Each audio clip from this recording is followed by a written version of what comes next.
नमस्कार मेरे प्यारे साथियों, स्वागत है एक बार फिर से आपके अपने चैनल हिंदी ओशन अकेडमी में।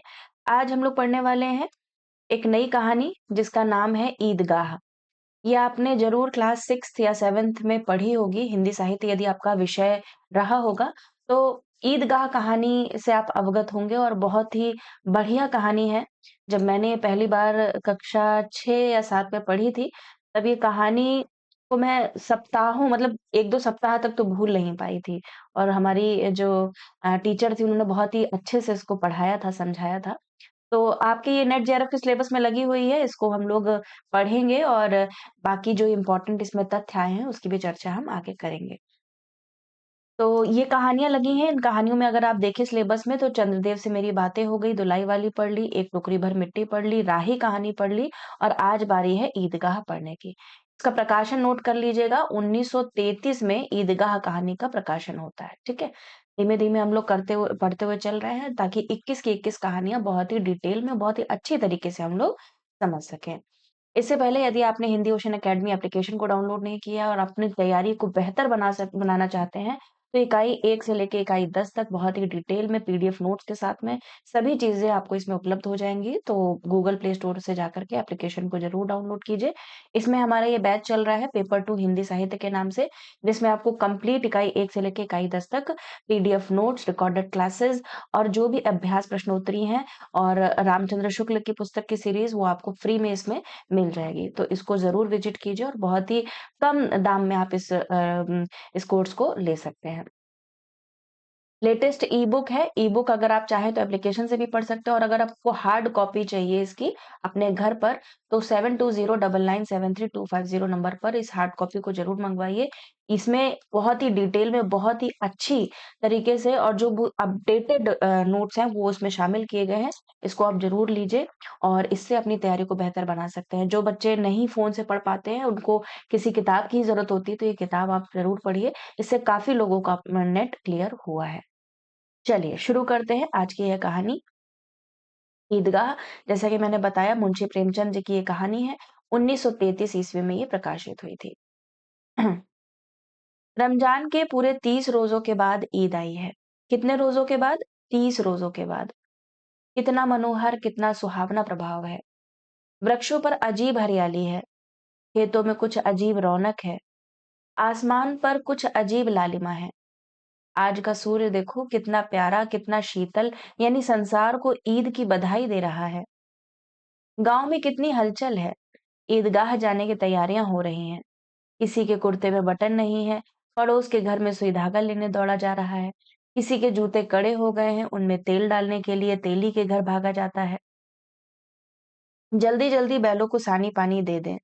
ईदगाह से लौटते लौटते दोपहर हो जाएगी।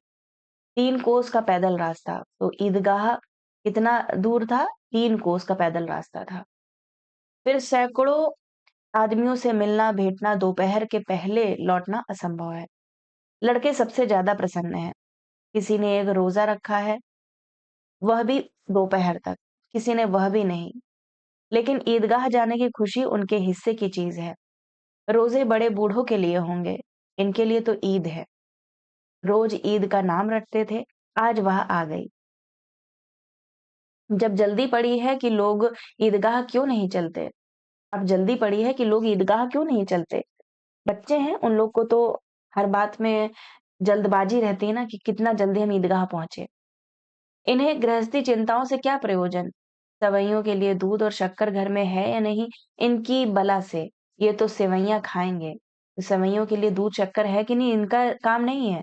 है ना? वो तो बड़े बुजुर्ग देखें। वह क्या जाने कि अब्बाजान क्यों बदहवास चौधरी कायम अली के घर दौड़े जा रहे हैं। कौन ये जो जितने पात्र आ रहे हैं ना, इनको नोट करते चलिएगा। चौधरी कायम अली। उन्हें क्या खबर कि चौधरी आंखें बदल ले तो यह सारी ईद मुहर्रम हो जाए। उनकी अपनी जेबों में तो कुबेर का धन भरा हुआ है। बार-बार जेब से अपना खजाना निकाल कर गिनते हैं और खुश होकर फिर रख लेते हैं। महमूद गिनता है 1, 2, 10, 12। उसके पास 12 पैसे हैं। किसके पास? महमूद के पास 12 पैसे हैं। मोहसिन के पास 1, 2, 3, 8, 9, 15, 15 पैसे हैं। मोहसिन के पास सबसे ज्यादा पैसे होते हैं। मोहन सिंह के पास कितने पैसे हैं? 15 पैसे हैं। इन्हीं अनगिनती पैसों में अनगिनती चीज लाएंगे, खिलौने, मिठाइयाँ, बिगुल, गेंद और जाने क्या-क्या। और सबसे ज्यादा प्रसन्न है हामिद। वह 4-5 साल का गरीब सूरत दुबला-पतला लड़का, जिसका बाप गत वर्ष हैजे की भेंट हो गया था। याद रखिएगा, जो हामिद है उसके पिता की मृत्यु कैसे हुई थी? हैजे के कारण, है ना? हैजे से उसके पिता की मृत्यु हुई थी। माँ न जाने क्यों पीली होती-होती एक दिन मर गई, तो माँ को क्या था? पीलिया था। किसी को पता क्या बीमारी है? कहती तो कौन सुनने वाला था। दिल पर जो कुछ बीतती थी वह दिल में ही सहती थी, और जब ना सहा गया तो संसार से विदा हो गई। अब हामिद अपनी बूढ़ी दादी अमीना की गोद में सोता है और उतना ही प्रसन्न है। तो दादी का नाम अमीना, और वही हामिद जिसके माँ-बाप नहीं हैं। उसके अब्बाजान रुपए कमाने गए हैं, बहुत सी थैलियाँ लेकर आएँगे। अम्मी जान अल्लाह मियाँ के घर से उसके लिए बड़ी अच्छी-अच्छी चीज़ें लाने गई हैं, इसीलिए हामिद प्रसन्न है। छोटा बच्चा है 3-4 साल का, है ना? उसकी एज यहाँ पर लिखी हुई है 4-5 साल का। तो उसको क्या पता उसकी अम्मी और उसके अब्बा नहीं है। आशा तो बड़ी चीज़ है, और फिर बच्चों की आशा, उनकी कल्पना तो राई का पर्वत बना लेती है। हामिद के पाँव में जूते नहीं हैं, सिर पर एक पुरानी-धुरानी टोपी है, जिसका गोटा काला पड़ गया है, फिर भी वह प्रसन्न है। ये जो लाइन है ना, बहुत दिन तक मेरे अ, डीपी में लगी थी, ये लाइन। अब उसके अब्बाजान थैलियाँ और अम्मीजान नियमतें लेकर आएँगी, तो वह दिल से अरमान निकाल लेगा। तब देखेगा मोहसिन, नूरे और सम्मी कहाँ से उतने पैसे निकालेंगे। यहाँ पर बता रहे हैं कि जब अब्बाजान थैली और अम्मीजान नियमतें लेकर आएँगी, तब वो अपने पैसे निकालेगा। तब मैं देखूँगा अपने दोस्त, कौन-कौन है दोस्त? मोहसिन, नूरे और सम्मी। तब मैं देखूँगा कि उतने पैसे वो लोग कहाँ से लाते हैं। अभागिन अमीना अपनी कोठरी में बैठी रो रही है। आज ईद का दिन, उसके घर में दाना नहीं। आज आबिद, आबिद कौन है? हामिद का पिता आबिद है। आज आबिद होता तो क्या इसी तरह ईद आती और चली जाती? इस अंधकार और निराशा में वह डूबी जा रही है। किसने बुलाया था इस निगोड़ी ईद को? इस घर में उसका काम नहीं। लेकिन हामिद, उसे किसी के मरने जीने से क्या मतलब? उसके अंदर प्रकाश है, बाहर आशा। विपत्ति अपना सारा दलबल लेकर आए, हामिद की आनंद भरी चितवन उसका विध्वंस कर देगी। हामिद भीतर जाकर दादी से कहता है, तुम डरना नहीं अम्मा, मैं सबसे पहले आऊंगा, बिल्कुल न डरना। अमीना का दिल कचोट रहा है। गांव के बच्चे अपने अपने बाप के साथ जा रहे हैं, हामिद का बाप अमीना के सिवा और कौन है? उसे कैसे अकेले मेले जाने दे? तो यहाँ जो दादी है उसकी, अमीना, वो कैसे जाने दे अकेले अपने पोते को? उस भीड़-भाड़ से बच्चा कहीं खो जाए तो क्या हो? नहीं, अमीना उसे यूँ जाने नहीं देगी। नन्ही सी जान, 3 कोस चलेगा कैसे? कितना दूर था मेला? 3 कोस। पैर में छाले पड़ जाएँगे। जूते भी तो नहीं हैं। वह थोड़ी-थोड़ी दूर पर उसे गोद में ले लेती। लेकिन यहाँ सेवइयाँ कौन पकाएगा? पैसे होते तो लौटते-लौटते सब सामग्री जमा करके चटपट बना लेती। यहाँ तो घंटों चीज़ें जमा करते लगेंगे। माँगे का ही तो भरोसा ठहरा। उस दिन फ़हीमन के कपड़े सिले थे, 8 आने पैसे मिले थे। तो जो दादी है वो किसी तरीके से पैसे जुटाती है। तो एक दिन फ़हीमन के कपड़े सिले होंगे तो कितने पैसे मिले थे? 8 आने पैसे मिले। उस उठन्नी को ईमान की तरह बचाती चली आती थी कि इसी ईद के लिए, लेकिन कल ग्वालन सिर पर सवार हो गई तो क्या करती? हामिद के लिए कुछ नहीं है, तो 2 पैसे का दूध तो चाहिए ही। कितने पैसे का? 2 पैसे का। अब तो कुल 2 आने पैसे बच रहे हैं। 3 पैसे हामिद की जेब में, 5 अमीना के बटुए में। यही तो बिसात है और ईद का त्योहार। तो कितने पैसे दे देती है हामिद को? 3 पैसे। 3 पैसे हामिद के लिए और 5 पैसे किसके लिए? अमीना के बटुए में। यही तो बिसात है और ईद का त्योहार। अल्लाह ही बेड़ा पार लगाए। धोबन और नाइन और मेहतरानी और चूड़ीहारिन सभी तो आएँगी। सभी को सेवइयाँ चाहिए, और थोड़ा किसी को आँखों नहीं लगता। किस-किस से मुँह चुराएगी? और मुँह क्यों चुराए? साल भर का त्योहार है, ज़िंदगी खैरियत से रहे। उनकी तकदीर भी तो उसी के साथ है। बच्चे को खुदा सलामत रखे, ये दिन भी कट जाएँगे। गाँव से मेला चला और बच्चों के साथ हामिद भी जा रहा था। कभी सबके सब दौड़कर आगे निकल जाते, फिर किसी पेड़ के नीचे खड़े होकर साथ वालों का इंतजार करते। यह लोग क्यों इतना धीरे-धीरे चल रहे हैं? हामिद के पैरों में तो जैसे पर लग गए हैं। वह कभी थक सकता है? शहर का दामन आ गया। सड़क के दोनों ओर अमीरों के बगीचे हैं, पक्की चारदीवारी बनी हुई है, पेड़ों में आम और लीचियाँ लगी हुई हैं। तो कौन से पेड़ हैं? आम और लीचियों के पेड़। कभी-कभी कोई लड़का कंकड़ी उठाकर आम पर निशाना लगाता है। माली अंदर से गाली देता हुआ निकलता है। लड़के वहां से एक फलांग पर हैं, खूब हंस रहे हैं। माली को कैसा उल्लू बनाया है। बड़ी-बड़ी इमारतें आने लगी। यह अदालत, यह कॉलेज, यह क्लब घर है। तो कौन-कौन सी इमारतें देखी उन लोगों ने रास्ते में? अदालत देखी, कॉलेज देखा और क्लब घर देखा। इतने बड़े कॉलेज में कितने लड़के पढ़ते होंगे? तो उनके लिए तो शहर के शहराती चीज़ों वो लोग वाकिफ़ नहीं है, गाँव के हैं बच्चे। सब लड़के नहीं हैं जी, बड़े-बड़े आदमी हैं, सच उनकी बड़ी-बड़ी मूँछें हैं। इतने बड़े हो गए अभी तक पढ़ते जाते हैं। न जाने कब तक पढ़ेंगे और क्या करेंगे इतना पढ़कर। हामिद के मदरसे में 2-3 बड़े-बड़े लड़के हैं। तो हामिद जहाँ जहाँ जाता है वो क्या है? मदरसा है। और वहाँ पे कितने लड़के पढ़ते हैं? 2-3 बड़े-बड़े लड़के हैं। बिल्कुल 3 कौड़ी के, रोज मार खाते हैं काम से जी चुराने वाले। इस जगह भी उसी तरह के लोग होंगे और क्या। क्लब घर में जादू होता है। सुना है यहाँ मुर्दों की खोपड़ियाँ दौड़ती हैं और बड़े-बड़े तमाशे होते हैं। पर किसी को अंदर नहीं जाने देते और वहाँ शाम को साहब लोग खेलते हैं, बड़े-बड़े आदमी खेलते हैं मूंछों दाढ़ी वाले। और मेमें भी खेलती हैं। सच! हमारी अम्मा को यह दे दो, क्या नाम है? बैट? तो उसे पकड़ ही ना सकें, घुमाते ही लुढ़क जाएँ। महमूद ने कहा। किसने कहा? महमूद ने। हमारी अम्मी जान का तो हाथ काँपने लगे। अल्लाह कसम। मोहसिन बोला, चलो मनु आटा पीस डालती हैं। जरा सा बैट पकड़ लेंगी तो हाथ कांपने लगेंगे। सैकड़ों घड़े पानी रोज निकालती हैं। 5 घड़े तो तेरी भैंस पी जाती है। किसी मेम का को एक घड़ा पानी भरना पड़े तो आंखों तक अंधेरी आ जाए। कौन कह रहा है ये? महमूद कह रहा है। मोहसिन बोल रहा है ये। महमूद कह रहा है हमारी अम्मा जान तो हाथ कांपने लगे अगर बैट पकड़े। फिर मोहसिन बताता है कि चलो मनो आटा पीस डालती हैं। मतलब अपनी अपनी माताओं की यहाँ पे बात कर रहे हैं, माँ की बात कर रहे हैं।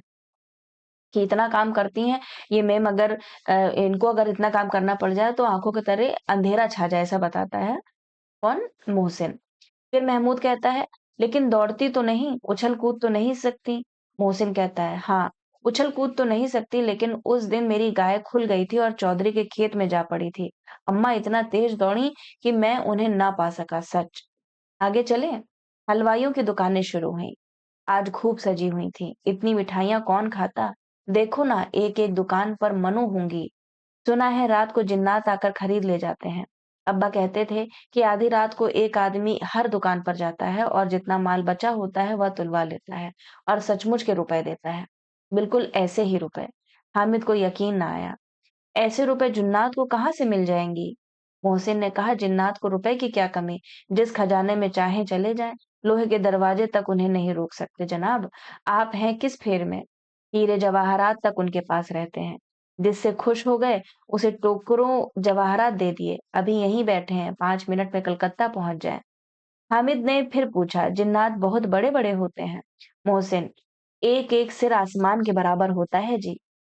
जमीन पर खड़ा हो जाए तो उसका सिर आसमान से जा लगे, मगर चाहे तो एक लोटे में घुस जाए। हामिद, लोग उन्हें कैसे खुश करते होंगे? उसकी क्यूरियोसिटी बढ़ रही है, पूछ रहा है क्योंकि बाकी जो मोहसिन और महमूद है वो तो बड़े लड़के हैं, हामिद छोटा है।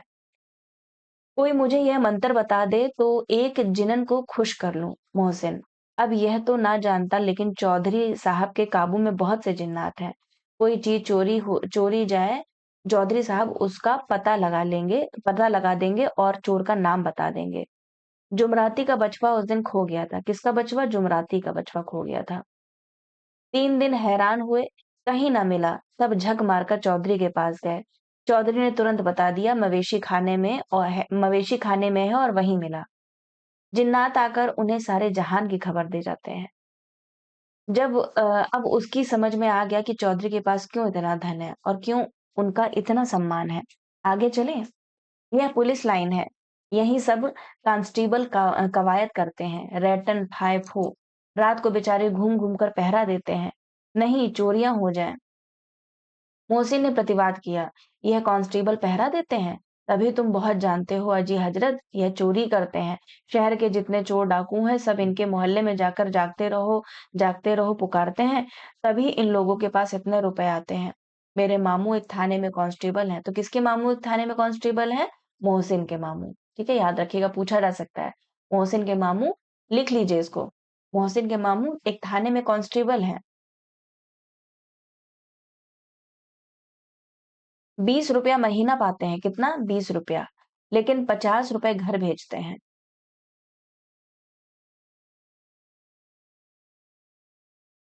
अल्लाह कसम, मैंने एक बार पूछा था कि मामू आप इतने रुपए कहाँ से पाते हैं? 20 होगा बरस रुपया, यहाँ बरस रुपया लिखा है, ठीक है। बरस रुपया महीना पाते हैं, लेकिन 50 रुपए घर भेजते हैं।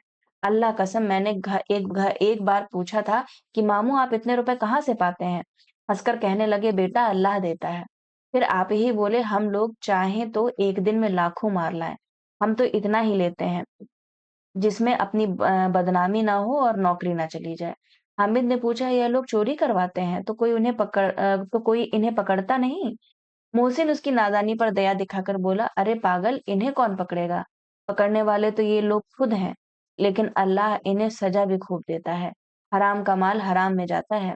थोड़े ही दिन हुए, मामू के घर में आग लग गई, सारी लई पूंजी जल गई। एक बर्तन तक ना बचा। कई दिन पेड़ के नीचे सोए, अल्लाह कसम पेड़ के नीचे।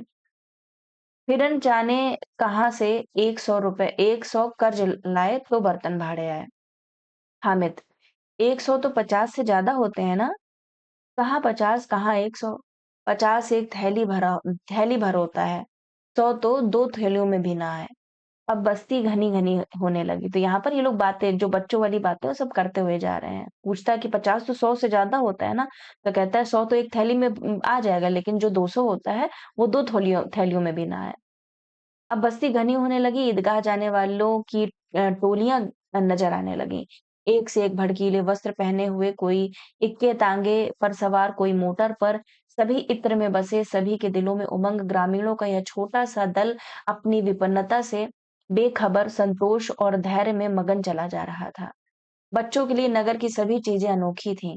जिस चीज की ओर ताकते ताकते ही रह जाते, और पीछे से हॉर्न की आवाज होने पर भी न चेते थे। हामिद तो मोटरों के नीचे जाते जाते बचा। सहसा ईदगाह नजर आई। ऊपर इमली के घने वृक्षों की छाया है, नीचे पक्का फर्श है जिस पर जाजम बिछा हुआ है, और रोजेदारों की पंक्तियां एक के पीछे एक न जाने कहाँ तक चली गई हैं, पक्की जगत के नीचे तक, जहां जाजम भी नहीं है। नए आने वाले आकर पीछे की कतार में खड़े हो जाते हैं। आगे जगह नहीं है। यहाँ कोई धन और पद नहीं देखता। इस्लाम की निगाह में सब बराबर हैं। इन ग्रामीणों में भी वजू किया और पिछली पंक्ति में खड़े हो गए। कितना सुंदर संचालन है, कितनी सुंदर व्यवस्था। इंपॉर्टेंट है, इसको देख लीजिएगा। कितना सुंदर संचालन है, कितनी सुंदर व्यवस्था। लाखों सिर एक साथ सिजदे में झुक जाते हैं, फिर सबके सब एक साथ खड़े हो जाते हैं। एक साथ झुकते हैं और एक साथ खड़े हो जाते हैं, एक साथ खड़े हो जाते हैं, एक साथ झुकते हैं और एक साथ खड़े हो जाते हैं। कई बार यही क्रिया होती है, जैसे बिजली की लाखों बत्तियां एक साथ प्रदीप्त हों और एक साथ बुझ जाएं, और यही क्रम चलता रहे। कितना अपूर्व दृश्य था, जिसकी सामूहिक क्रियाएं, विस्तार और अनंतता हृदय हृदय को श्रद्धा, गर्व और आत्मानंद से भर देती थी। मानव भ्रातृत्व का एक सूत्र इन समस्त आत्माओं को एक लड़ी में पिरोए हुए है। नमाज खत्म हो गई, लोग आपस में गले मिल रहे हैं, तब मिठाई और खिलौने की दुकान पर धावा होता है। ग्रामीणों का यह दल इस विषय में बालकों से कम उत्साही नहीं है। यह देखो, हिंडोला है, 1 पैसा देकर चढ़ जाओ। झिंडोला मतलब झूला। कभी आसमान पर जाते हुए मालूम होगे, कभी जमीन पर गिरते हुए। यह चरखी है, लकड़ी के हाथी, घोड़े, ऊंट छड़ों में लटके हुए हैं। 1 पैसा देकर बैठ जाओ और 25 चक्करों का मजा लो, है ना? तो ये जो चक्कर वाला झूला नहीं होता है, तो उसमें ऊंट, घोड़े, हाथी ऐसे बने होते, तो कहते हैं अगर 1 पैसा दे दो तो 25 चक्कर लगाएंगे। महमूद और मोहसिन और नूरे और सम्मी इन घोड़ों और ऊंटों पर बैठते हैं। तो कौन कौन बैठता है? क्योंकि हामिद के पास तो 3 ही पैसे है ना, तो वो इन सब पे खर्च नहीं करता है। महमूद बैठता है, मोहसिन और नूरे। हामिद दूर खड़ा है। 3 ही पैसे तो हैं उसके पास। अपने कोष का 1/3 जरा सा चक्कर खाने के लिए नहीं दे सकता। सब चरखियों से उतरते हैं। अब खिलौने लेंगे। उधर दुकानों की कतार लगी हुई है। तरह-तरह के खिलौने हैं, सिपाही और गुजरिया, राज और वकील, भिश्ती और धोबिन और साधु। इम्पोर्टेंट नोट कीजिएगा, सिपाही और गुजरिया, राज और वकील, भिश्ती और धोबिन और साधु। वाह! कितने सुंदर खिलौने हैं। अब बोला ही चाहते हैं। महमूद सिपाही लेता है, खाकी वर्दी और लाल पगड़ी वाला, कंधे पर बंदूक रखे हुए मालूम होता है अभी कवायद किए चला आ रहा है। मोहसिन को भिश्ती पसंद आया। कमर झुकी हुई है, ऊपर मशक रखे हुए है, मशक का मुंह एक हाथ से पकड़े हुए है, कितना प्रसन्न है। शायद कोई गीत गा रहा है। बस मशक से पानी अड़ेला ही चाहता है। नूरे को वकील से प्रेम है। कैसी विद्धता है उसके मुख पर। काला चोगा, नीचे सफेद अचकन, अचकन के सामने की जेब में घड़ी, सुनहरी जंजीर, एक हाथ में कानून का पोथा लिए हुए मालूम होता है अभी किसी अदालत से जिरह या बहस किए चले आ रहे हैं। यह सब 2-2 पैसे के खिलौने, ये सारे जो खिलौनों की जिक्र हुआ कितने पैसे के थे? 2-2 पैसे के। हामिद के पास कुल 3 पैसे हैं। उतने महंगे खिलौने वह कैसे ले? खिलौना कहीं हाथ से छूट पड़े तो चूर-चूर हो जाए, क्योंकि सब मिट्टी के खिलौने हैं। जरा पानी पड़े तो सारा रंग रंग घुल जाए। ऐसे खिलौने लेकर वह क्या करेगा? किस काम के? मोहसिन कहता है मेरा भिश्ती रोज पानी दे जाएगा सांझ सवेरे। फिर महमूद कहता है और मेरा सिपाही घर का पहरा देगा। कोई चोर आएगा तो फौरन बंदूक से फायर कर देगा। नूरे और मेरा वकील खूब मुकदमा लड़ेगा। सम्मी और मेरी धोबिन रोज कपड़े धोएगी। हामिद खिलौने की निंदा करता है। मिट्टी के ही तो हैं, गिरे तो चकनाचूर हो जाएं। लेकिन ललचाई हुई आंखों से खिलौनों को देख भी रहा है और चाहता है कि जरा देर के लिए उन्हें हाथ में ले सकता। उसके हाथ अनायास ही लपकते हैं, लेकिन लड़के इतने त्यागी नहीं होते, विशेषकर जब अभी नया शौक है। हामिद ललचाता रह जाता है। खिलौने के बाद मिठाइयाँ आती हैं। किसी ने रेवड़ियाँ ली, किसी ने गुलाब जामुन, किसी ने सोहन हलवा, मज़े से खा रहे हैं। हामिद बिरादरी से पृथक है। अभागे के पास 3 पैसे हैं। क्यों नहीं कुछ लेकर खाता? ललचाई आँखों से सबकी ओर देखता है। मोहसिन कहता है हामिद रेवड़ी ले जा, कितनी खुशबूदार है। हामिद को संदेह हुआ ये केवल क्रूर विनोद है। मोहसिन इतना उदार नहीं है, लेकिन यह जानकर भी वह उसके पास जाता है। मोहसिन दोने से एक रेवड़ी निकालकर हामिद की ओर बढ़ाता है। हामिद हाथ फैलाता है। मोहसिन रेवड़ी अपने मुंह में रख लेता है। पहले बुलाता है और रेवड़ी ले जाओ, और जैसे लेकिन उसको लगता है कि इतना तो मोहसिन अच्छा है नहीं कि मुझे रेवड़ी देगा। लेकिन फिर भी बच्चा है, जाता है, हाथ फैलाता है और जैसे ही फैलाता है हाथ, वो अपने मुंह में रख लेता है। महमूद, नूरे और सम्मी खूब तालियां बजा-बजा कर हँसते हैं। मतलब एक तरीके से खिल्ली उड़ाते हैं छोटे बच्चे की। हामिद खिसिया जाता है। मोहसिन, अच्छा, आपकी ज़रूर देंगे हामिद, अल्लाह कसम ले जा।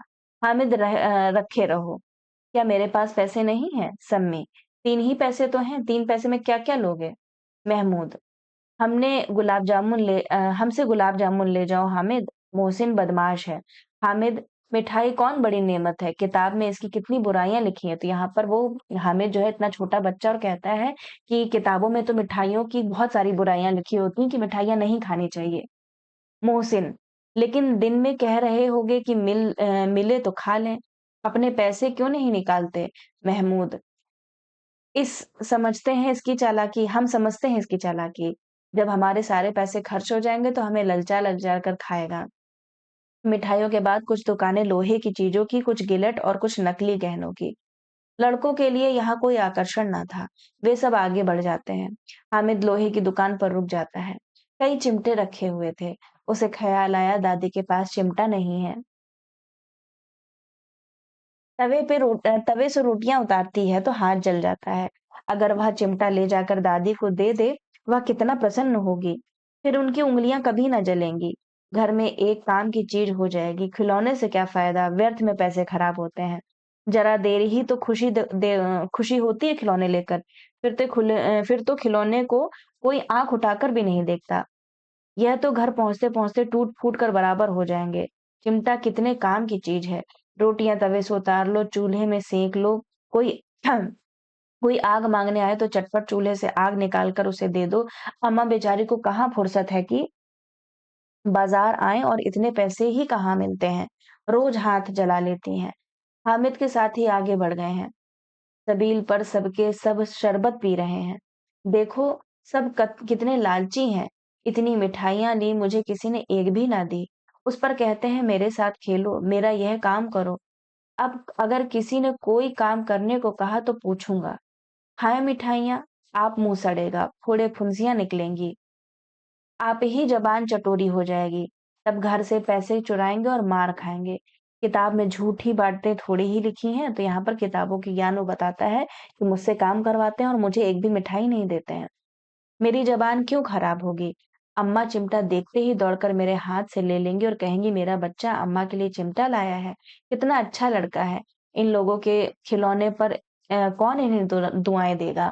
बड़ों का दुआएं सीधे अल्लाह के दरबार में पहुँचती हैं। बड़ों की दी हुई दुआएँ सीधे अल्लाह के दरबार में पहुँचती हैं और तुरंत सुनी जाती हैं। मैं भी इनसे मिजाज क्यों सहूँ? मैं गरीब सही, किसी से कुछ माँगने तो नहीं जाते। आखिर अब्बा जान कभी न कभी आएँगे, अम्मा भी आएँगी ही। फिर इन लोगों से पूछूँगा कितने खिलौने लोगे? एक-एक को टोकरियाँ खिलौने दूँ और दिखा दूँ कि दोस्तों के साथ इस तरह का सलूक किया जाता है। यह नहीं कि 1 पैसे की रेवड़ियाँ लो तो चिढ़ा-चिढ़ा कर खाने लगे। सबके सब हँसेंगे कि हामिद ने चिमटा लिया है, हँसे मेरी बला से। उसने दुकानदार से पूछा यह चिमटा कितने का है? दुकानदार ने उसकी ओर देखा और कोई आदमी साथ न देकर तुम्हारे काम का नहीं है जी, बिकाऊ है कि नहीं, बिकाऊ क्यों नहीं है? और यहाँ क्यों लाद लाए और यहाँ क्यों लाद लाए हैं? तो बताते क्यों नहीं कि कि कै पैसे का है? तो यहाँ दुकानदार पूछा है कि उसके साथ कोई बड़ा है नहीं आमिर के साथ, तो वो इंटरेस्ट नहीं लेता है कि ये क्यों ही खरीदेगा। तो यहाँ पर वो पूछता है कि बेचने के लिए लाए हो कि नहीं लाए हो? बिकाऊ है कि नहीं है? तो कह रहा है क्यों नहीं बिकाऊ है? तो कहता है कि बताओ क्या पैसे का है? तो कहता है 6 पैसे लगेंगे। तो चिमटा के दाम कितने पैसे बताता है? 6 पैसे। हामिद का दिल बैठ गया। ठीक-ठीक 5 पैसे लगेंगे, लेना हो तो लो, नहीं चलते बनो। हामिद ने कलेजा मजबूत करके कहा 3 पैसे लोगे? यह कहता हुआ वह आगे बढ़ गया कि दुकानदार की घुड़कियां ना सुने। लेकिन दुकानदार ने घुड़कियां नहीं दी, बुलाकर चिमटा दे दिया। हामिद ने उसे इस तरह कंधे पर रखा मानो बंदूक है और शान से अकड़ता हुआ संगियों के पास आया। जरा सुने सबके सब क्या-क्या आलोचनाएँ करते हैं। मोहसिन ने हँसकर कहा, "यह चिमटा क्यों लाया पगले? इसे क्या करेगा?" हामिद ने चिमटे को ज़मीन पर पटक कर कहा, "जरा अपना भिश्ती ज़मीन पर गिरा दो, सारी पसलियाँ चूर-चूर हो जाएँ बच्चा की।" महमूद बोला, "तो यह चिमटा कोई खिलौना है?" हामिद, "खिलौना क्यों नहीं है? अभी कंधे पर रखा बंदूक हो गई, हाथ में ले लिया तो फ़कीरों का चिमटा हो गया। चाहूँ तो इसे मंजीरे का काम ले सकता हूँ। एक चिमटा जमा दूँ तो तुम लोगों के सारे खिलौने की जान निकल जाए। तुम्हारे खिलौने कितना ही ज़ोर लगाएँ, मेरे चिमटे का बाल भी बांका नहीं कर सकते। मेरा बहादुर शेर है चिमटा।" सम्मी ने खंजरी ली थी। प्रभावित होकर बोला, "मेरी खंजरी से बदलोगे?" तो यहाँ पर जो सम्मी है, उसने क्या लिया था? अ वो खंजरी ली थी, खंजरी एक बजाने वाली होती है, तो बता प्रभावित हो जाता है चिमटे से, कहता है, "मेरी खंजरी से बदलोगे? 2 आने की है।" हामिद ने खंजरी की ओर उपेक्षा से देखा, "मेरा चिमटा चाहे तो तुम्हारी खंजरी का पेट फाड़ डाले।" बस, एक चमड़े की झिल्ली लगा दी, ढब-ढब बोलने लगी, "ज़रा-सा पानी लग जाए तो खत्म हो जाए। मेरा बहादुर चिमटा आग में, पानी में, आंधी में, तूफान में बराबर डटा खड़ा रहेगा।" चिमटे ने सभी को मोहित कर लिया। अब पैसे किसके पास धरे हैं? फिर मेले से दूर निकल आए हैं। 9 कब के बज गए, तो कितने बज गए थे? 9 बज गए थे सुबह के। धूप तेज हो रही है, घर पहुँचने की जल्दी हो रही है। बाप से जिद भी करें तो चिमटा नहीं मिल सकता। हामिद है बड़ा चालाक, इसलिए बदमाश ने अपने पैसे बचा रखे थे। अब बालकों के 2 दल हो गए। मोहसिन, महमूद, सम्मी और नूरे एक तरफ हैं, हामिद अकेला दूसरी तरफ है। तो कौन-कौन? सब सारे दोस्त मोहसिन, महमूद, सम्मी, नूरे 4 लोग हैं। 5 लोग थे जिसमें, और जो एक तरफ कौन है? हामिद अकेला है। शास्त्रार्थ हो रहा है। सम्मी तो विधर्मी हो गया, दूसरे पक्ष से जा मिला। लेकिन महमूद, मोहसिन और नूरे भी हामिद से 1-1, 2-2 साल बड़े होने पर भी हामिद के आघातों से आतंकित हो उठे। उसके पास न्याय का बल है और नीति की शक्ति। एक ओर मिट्टी, दूसरी ओर लोहा, जो इस वक्त अपने को फौलाद कह रहा है। वह अजेय है, घातक है। अगर कोई शेर आ जाए, मियाँ भिश्ती के छक्के छूट जाएँ, तो मियाँ सिपाही मिट्टी की बंदूक छोड़कर भागें। वकील साहब की नानी मर जाए, चोगे में मुँह छिपाकर ज़मीन पर लेट जाएँ। मगर यह चिमटा, यह बहादुर, यह रुस्तमे-हिंद। तो चिमटे को क्या बोलता है? रुस्तमे-हिंद। लपक कर शेर की गर्दन पर सवार हो जाएगा और उसकी आँखें निकाल लेगा। मोहसिन ने एड़ी चोटी का जोर लगाकर कहा, अच्छा पानी तो नहीं भर सकता। हामिद ने चिमटे को सीधा खड़ा करके कहा, भिश्ती को एक डांट बताएगा तो दौड़ा हुआ पानी लाकर उसके द्वार पर छिड़कने लगेगा। मोहसिन परास्त हो गया। पर महमूद ने कुमुक पहुंचाई, अगर बच्चा पकड़ जाए तो अदालत में बंधे बंधे फिरेंगे, अब तो वकील साहब के पैरों पड़ोगे। हामिद इस प्रबल तर्क का जवाब न दे सका। उसने पूछा, हमें पकड़ने कौन आएगा? नूरे ने कड़कर कहा, यह सिपाही बंदूक वाला। हामिद ने मुंह चिढ़ाकर कहा, यह बेचारे हम बहादुर रस्म हिंद को पकड़ेंगे। अच्छा लाओ, अभी जरा कुश्ती हो जाए, इसकी सूरत देखकर दूर से भागेंगे। पकड़ेंगे क्या बेचारे? मोहसिन को एक नई चोट सूझ गई। तुम्हारे चिमटे का मुंह रोज आग में जलेगा। उसने समझा था कि हामिद लाजवाब हो जाएगा, ना मतलब लाजवाब नहीं, नाजवाब हो जाएगा, मतलब उसके पास कोई जवाब नहीं होगा, लेकिन यह बात ना हुई। हामिद ने तुरंत जवाब दिया, आग में बहादुर ही कूदते हैं जनाब। तुम्हारे यह वकील, सिपाही और भिश्ती लेडियों की तरह घर में घुस जाएंगे। आग में वह काम है जो यह रुस्तमे हिंद ही कर सकता है। महमूद ने एक जोर लगाया, वकील साहब कुर्सी मेज पर बैठेंगे। तुम्हारा चिमटा तो बावर्ची खाने में जमीन पर पड़ा रहने के सिवा और क्या कर सकता है? इस तर्क ने सम्मी और नूरे को भी सजी कर दिया। कितने ठिकाने की बात कही है पट्टे ने।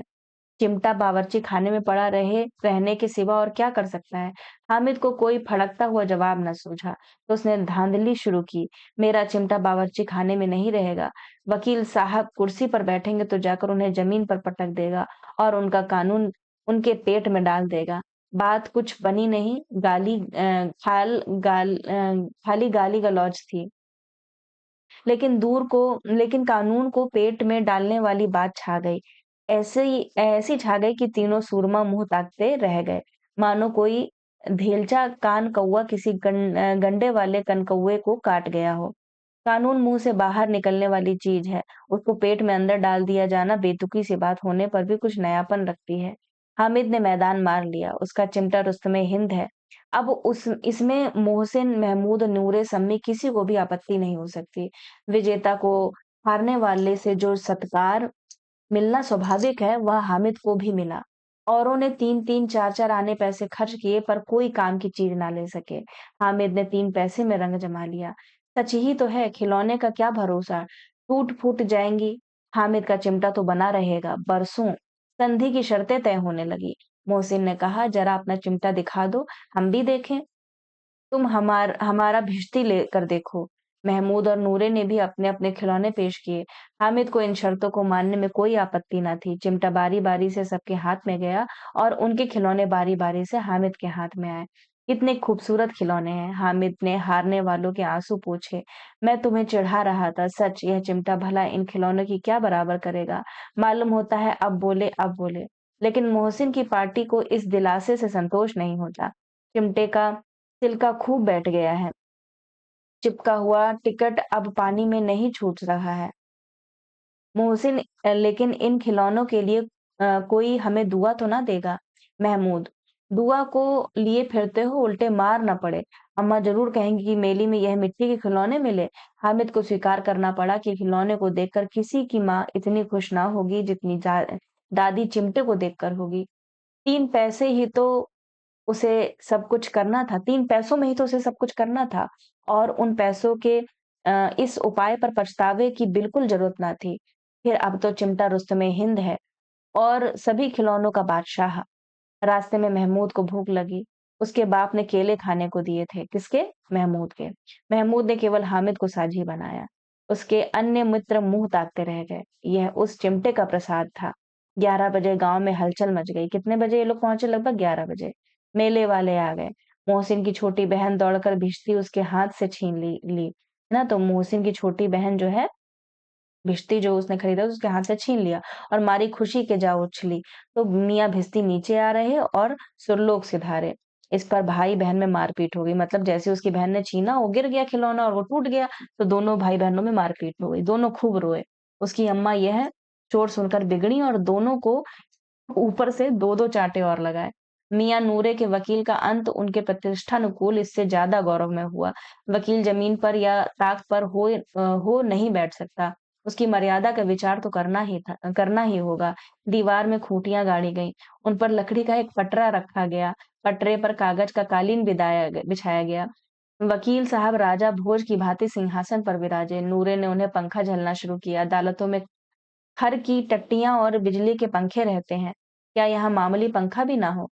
कानून की गर्मी दिमाग पर चढ़ जाएगी कि नहीं? बाँस का पंखा आया और नूरे हवा करने लगे। मालूम नहीं पंखे की हवा से या पंखे की चोट से वकील साहब स्वर्गलोक से मृत्युलोक में आ रहे और उनका माटी का चोला माटी में मिल गया। तो वो भी टूट जाता है और गिर जाता है। फिर बड़े जोर-शोर से मातम हुआ और वकील साहब की अस्थि घूरे पर डाल दी गई। अब रहा महमूद का सिपाही। उसे चटपट गाँव का पहरा देने का चार्ज मिल गया। लेकिन पुलिस का सिपाही कोई साधारण व्यक्ति तो नहीं, जो अपने पैरों पर चले वह तो पालकी पर चलेगा। एक टोकरी आई, उसमें कुछ लाल रंग के फटे पुराने चिड़थड़े बिछाए गए, जिसमें सिपाही साहब आराम से लेटे।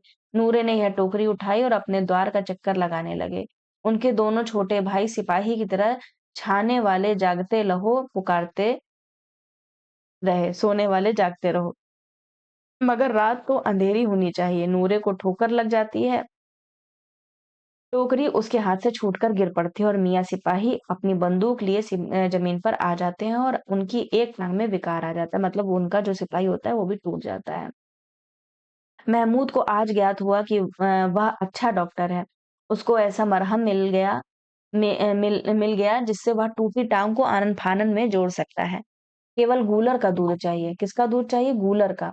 गूलर का दूध आता है, टाँग जवाब दे देती है। शल्य क्रिया सफल हुई, तब उसकी दूसरी टाँग भी तोड़ दी जाती है। अब कम से कम एक जगह आराम से बैठ तो सकता है। एक टाँग से तो ना चल सकता था, ना बैठ सकता था। अब वह सिपाही सन्यासी हो गया। अपनी जगह पर बैठा-बैठा पहरा देता है, कभी-कभी देवता भी बन जाता है। उसके सिर पर झालरदार साफा खुरच दिया गया है। अब उसका जितना रूपांतर चाहो कर सकते हो। कभी-कभी तो उसके बाट का काम भी ले लिया जाता है। अब मियाँ हामिद का हाल सुनिए। अमीना उसकी आवाज़ सुनते ही दौड़ी और उसे गोद में उठाकर प्यार करने लगी। सहसा उसके हाथ में चिमटा देखकर वह चौंकी। यह चिमटा कहाँ था? मैंने मेले से ले लिया है। कै पैसे में? 3 पैसे। 3 पैसे दिए। अमीना ने छाती पीट ली। यह कैसा बेसमझ लड़का है कि दोपहर हुआ कुछ खाया न पिया, लाया क्या चिमटा? सारे मेले में तुझे और कोई चीज ना मिली जो है लोहे का चिमटा उठा लाया? हामिद ने अपराधी भाव से कहा, तुम्हारी उंगलियां तवे से जल जाती थी, इसीलिए मैंने इसे लिया। बुढ़िया का क्रोध तुरंत स्नेह में बदल गया और स्नेह भी वह नहीं जो प्रगल्भ होता है और अपनी सारी कसक शब्दों में बिखेर देता है। यह मूक स्नेह था, खूब ठोस रस और स्वाद से भरा हुआ। बच्चे में कितना त्याग, कितना सद्भाव और कितना विवेक है। दूसरों को खिलौने लेते और मिठाई खाते देखकर इसका मन कितना ललचाया होगा। इतना ज़ब्त इससे हुआ कैसे? वहाँ भी इसे अपनी बुढ़िया दादी की याद बनी रही। अमीना का मन गदगद हो गया। और अब एक बड़ी विचित्र बात हुई। हामिद ने इस चिमटे से भी विचित्र, बच्चे हामिद ने बूढ़े हामिद का पाठ खेला था। बुढ़िया अमीना बालिका अमीना बन गई। वह रोने लगी। दाम दामन फैलाकर हामिद को दुआएँ देती जाती थी और आँसू की बड़ी-बड़ी बूंदें गिराती जाती थी। हामिद इसका रहस्य क्या समझता? तो ये थी कहानी। मतलब कितनी बड़ी यहाँ पर प्रेमचंद जी ने बात लिखी है कि बच्चे हामिद ने बूढ़े हामिद का पार्ट खेला था। मतलब जो बच्चा था बूढ़े हामिद का, मतलब कि जो चीज़ बड़े नहीं करते वो बच्चा कर गया, है ना? और जो बालिका मतलब जो बूढ़ी थी बालिका थी, जो बूढ़ी थी वो बालिका बन गई और वो रोने लगी और एक तरफ से रोती जाती थी और हामिद को दुआएँ देती जाती थी। हामिद इसका रहस्य क्या समझता? तो ये थी कहानी। बहुत ही अच्छी कहानी थी, बहुत ही मुझे तो हमेशा जब-जब मैं पढ़ती हूँ तो मुझे बहुत अच्छा लगता है। तो चलिए शुरू करते हैं तथ्यों को पढ़ना। इम्पोर्टेंट ही तथ्य पढ़ेंगे जिसमें आप देखेंगे कि ईदगाह कहानी है, बाल मनोविज्ञान पर आधारित है और किस मानसरोवर भाग 1 में संकलित है, ये इम्पोर्टेंट है ना? मानसरोवर भाग 1 में संकलित है और इस सन 1933 में चाँद पत्रिका में प्रकाशित हुई थी। तो इस स्लाइड से इतना ही इम्पोर्टेंट है। पात्रों को देखें तो हामिद है जो कि 4-5 साल का गरीब लड़का है, माता-पिता की मृत्यु हो चुकी, दादी अमीना के साथ रहता है, मेले जाते वक़्त 3 पैसे थे। बूढ़ी दादी के लिए चिमटा लाता है, ये तो हम लोगों ने पढ़ लिया। चिमटे का नाम रुस्तमे-हिंद है। अमीना हामिद की दादी है। पात्रों को पढ़ने की ज़रूरत तो है नहीं। हाँ, ये ज़रूर इम्पोर्टेंट है, ये पूछा भी गया है आपके नेट जेआरएफ के एग्ज़ाम में कि जो मोहसिन है वो कितने पैसे है उसके पास में, तो 15 पैसे हैं। सबसे ज़्यादा मोहसिन के पास पैसे हैं जो कि भिश्ती खरीदता है। महमूद के पास 12 पैसे हैं, सिपाही लेता है मेले से, है ना? खाकी वर्दी और लाल पगड़ी वाला है। नूरे नूरे क्या लेता है? वकील लेता है। और सम्मी जो है वो क्या लेता है? हामिद के साथ की लड़की नहीं है, लड़का ही है ये, है ना? क्योंकि बोलता है ना उसके साथ में। मेले से धोबिन और खंजड़ी खरीदता है, क्योंकि वो बोलता है ना, सम्मी बोलता है, आप देखेंगे तो आप देखेंगे सम्मी बोलता है। गौड़ पात्रों में देखें तो चौधरी कयामत अली है, गाँव का धनवान व्यक्ति है। आबिद हामिद का बाप है, किससे मरता है? हैजे से मर जाता है। मैंने बोला था ना ये पूछा जा सकता है। माँ पीलिया से मर जाती है। कांस्टेबल मोहसिन का मामू है। वेतन ₹20, घर में ₹50 भेजता है। ₹20 हो सकता है कि ₹20 हो, ₹50 मतलब जो ऊपरी कमाई होती है ना, उससे वो ₹50 घर भेज देता है, ठीक है? बाल मुग मनोविज्ञान पर आधारित, और ये सब तो आपने पढ़ ही लिया है। दुकानदार ने चिमटे की कीमत कितनी बताई थी? तो 6 पैसे बताई थी। उद्धरण पढ़ने की भी आवश्यकता नहीं है क्योंकि पूरी कहानियाँ पढ़ ली हैं, 1-2 बार आप रिवीजन करेंगे, तो ये आपको आसानी से समझ में आ जाएगी, ठीक है?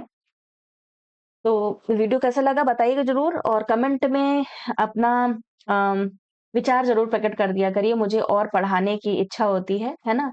फ्री में आपको ये कंटेंट दे रही हूँ और बहुत ही अच्छा कंटेंट है, इसको आप पढ़िए, अपने नोट्स बनाइए। मिलते हैं अगले वीडियो के साथ में, तब तक सभी का आभार एवं धन्यवाद।